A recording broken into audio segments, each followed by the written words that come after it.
क्या हुआ कि उसकी हीट एनर्जी तो लैंड पे भी पड़ रही है और वाटर पे भी पड़ रही है, लेकिन अंतर यह है कि जो हमारा लैंड है और वाटर है, लैंड का स्थिति है कि तेजी से गर्म होगा और तेजी से ठंडा होगा।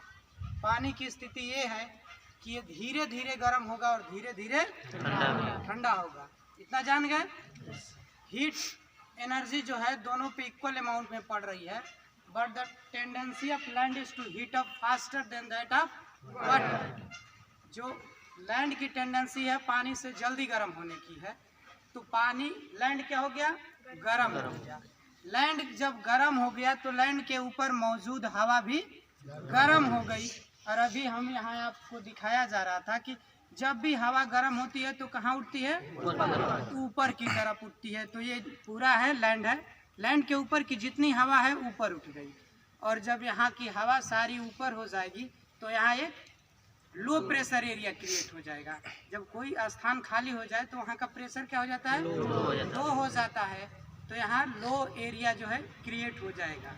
अब हवा की टेंडेंसी होती है, चाहे किसी भी मैटर की टेंडेंसी होती है कि हाई जो है कंसंट्रेशन टू लोअर कंसंट्रेशन और high pressure to the lower pressure.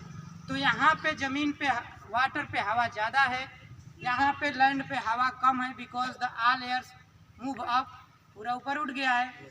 तो इस जगह को भरने के लिए लैंड वाटर की हवा लैंड की तरफ भागेगी। ओके, तो in the day time the air will flow from water to land. और इस फ्लो ऑफ वाटर को क्या बोलते हैं, सी ब्रीज बोलते हैं। क्या बोलते हैं बाबू, सी ब्रीज बोलते हैं। जब दिन के समय लैंड के तेज गर्म होने की वजह से इसका टोटल एयर वार्म अप होके ऊपर उठ जाता है, तो यहाँ पे लो प्रेशर एरिया क्रिएट हो जाता है। And to cover this low pressure area the air from the water moves to fill that.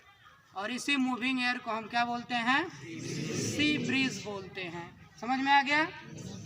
इसी वजह से दिन के समय समुद्र की तरफ से, मतलब पानी की तरफ से हवा किधर बहती है, जमीन की तरफ, लैंड की तरफ बहती है। एंड व्हेन द सनसेट, जब सूर्य डूब जाएगा तो होगा क्या कि land will cool down faster than that of water. हवा की पानी की तुलना में जमीन तेजी से ठंडा हो जाएगी।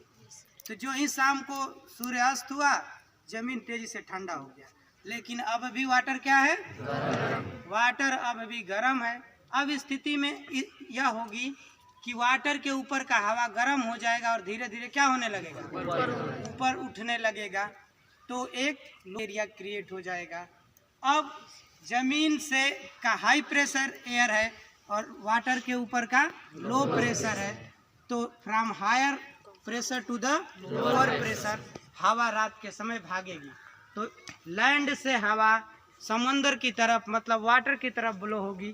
तो इस ब्रीज, ओके, इस तरह से पूरे हमारे ग्लोब पे हवा दिन रात बहती रहती है। कभी दिन में या रात में कभी हवा स्टॉप नहीं होती है। In the day time the air blows from sea to land, and in the night time the air blows from land to sea. In this way on our globe air continuously blowing throughout day and night. बात समझ में आ गई सबको? Any confusion? So this is the principle why the air blows on our globe, on our earth, because of the uneven heating of the land and water. There is the difference between the heating of land and water. The land heated up faster than water and also cool down faster than water. तेजी पानी की तुलना में land तेजी से गर्म हो जाता है और पानी की तुलना में लैंड तेजी से ठंडा हो जाता है। That's why this is the reason that the air blows throughout the day and throughout the night. पूरा दिन और पूरा रात हवा चलती रहती है। Okay, my children. In this way, today we understand about why the air blows on our earth, on our globe. What is the reason behind it? This is the reason behind it, that air blows throughout the day and throughout the night on our globe. Okay, my children.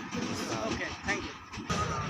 और यही कारण है कि दिन में जो है सूर्य के ताप के कारण दोनों एटमॉस्फेयर, उसके अंदर भी हीटिंग हो रही है, बट यह भी लाइटर हो गया है, तो ये फ्लो नहीं कर पा रहा है। हो रहे हैं। Second thing,